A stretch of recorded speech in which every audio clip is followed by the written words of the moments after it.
second reading this morning comes from the book of John, chapter 15, verses 9 through 17. It's page 1677 in your Pew Bible. As the Father has loved me, so I have loved you.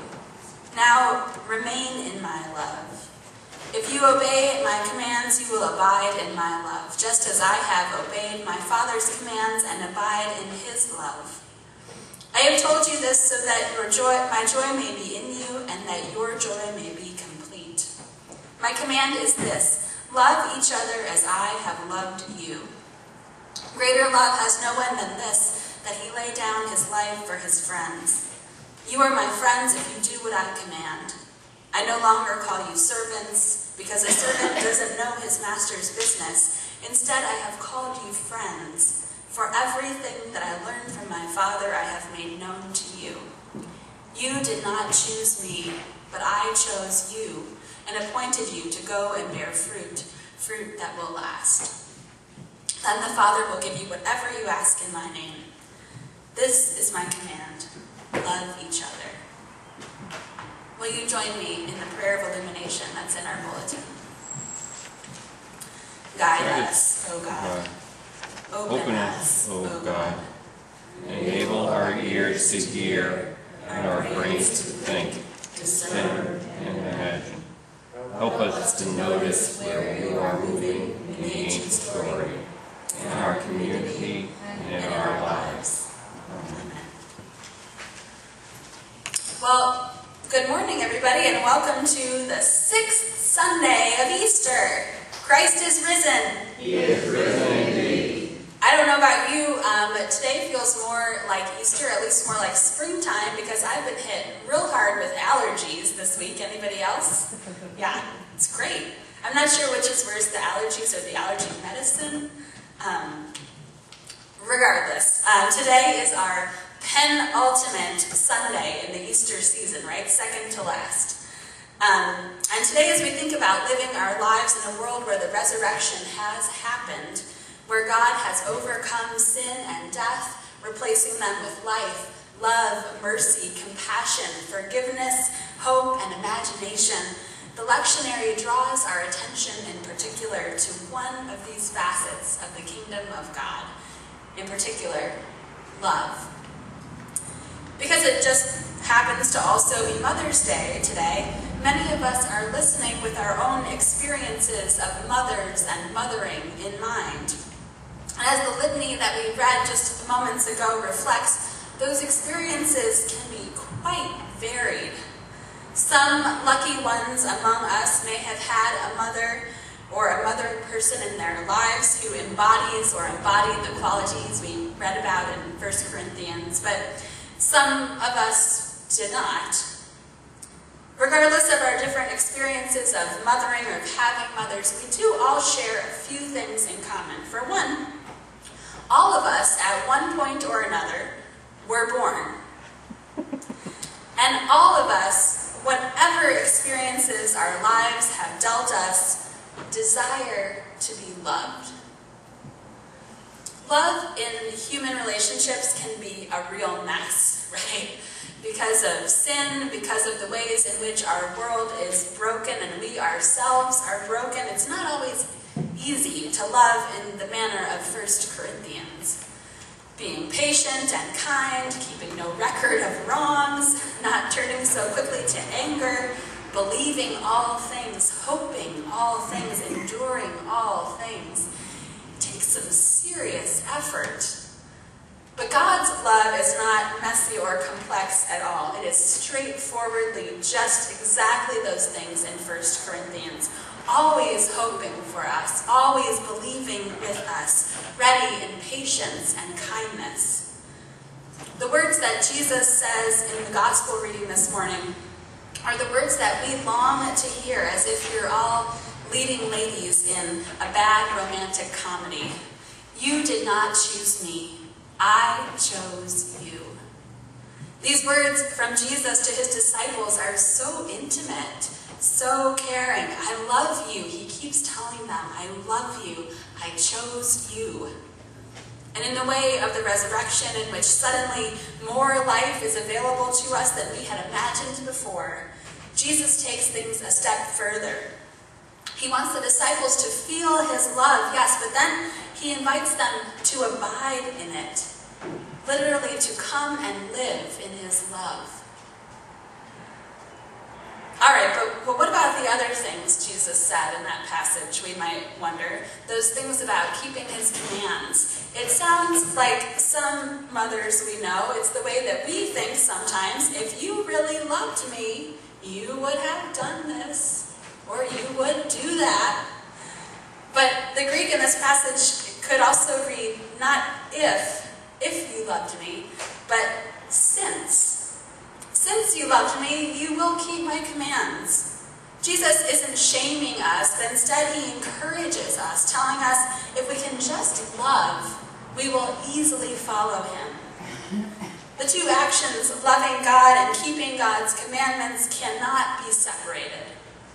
If you are living out of that place that is my love, Jesus tells the disciples, abiding in my love, then you will keep my commandments. And you know how to love, he continues, because I have already loved you.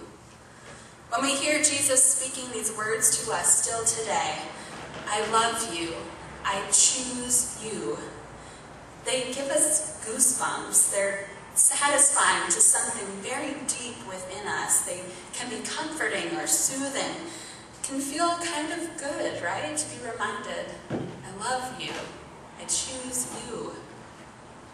But you know what's even better? Each of us holds the power to give these words, these feelings to someone else, and by doing this, to change the world. For 37 years, beginning in the late 1960s, an Indian spiritual master named Sri Chinmoy led twice-weekly meditation sessions at the United Nations headquarters in New York City. He led them for UN delegates and their staff, and on a regular basis he had the ear of some of the most powerful people in the world. And as he grew to become very respected and revered by many of these powerful people, here is the advice that he gave to those world leaders, the people who had the power to make changes in the way the world works on a global level. He said, try to change the world. You will fail. Try to love the world. Lo, the world is changed forever. The walk of faith, the life we're now living in the resurrection, it's not about trying to be super diligent and following all the rules. It's not about living up to something, about being right all the time, becoming superhuman. It is simply about love. This is my commandment, that you love one another as I have loved you. If you keep my commandments, you will abide in my love. It's so simple, this idea, but we've forgotten it. We have a difficult time remembering. We so easily get lost in the cycles of shame for things we think we've done wrong, letting guilt and fear run our lives. We think we aren't good enough or smart enough, or that we don't have the time or the money or the talent that it would really take to truly serve God, when really all we need, we already have. We have been loved, deeply, truly loved by our God. And we too carry the power of that love within us. All we need to do is set it free in the world. Do you know much about the history of Mother's Day? One strand of its origin story begins right here in 1870 with the Massachusetts native Julia Ward Howe. Maybe you know her from the kind of famous song that she wrote, the Battle Hymn of the Republic. She also worked very hard to establish a Mother's Peace Day. And here's what she wrote about her intentions for this day in her Mother's Peace Day declaration. She says, "Arise, all women who have hearts, whether your baptism be that of water or tears. Say firmly, we will not have great questions decided by irrelevant agencies. Our sons will not be taken from us to unlearn all that we have been able to teach them of charity, mercy, and patience. We women of one country will be too tender to those of another country to allow our sons to be trained to injure theirs. Julia Ward Howe calls on the women of the world to take action for peace, not out of their sense of what is morally right, not out of their feelings of duty to rules about what they should do, but simply out of love.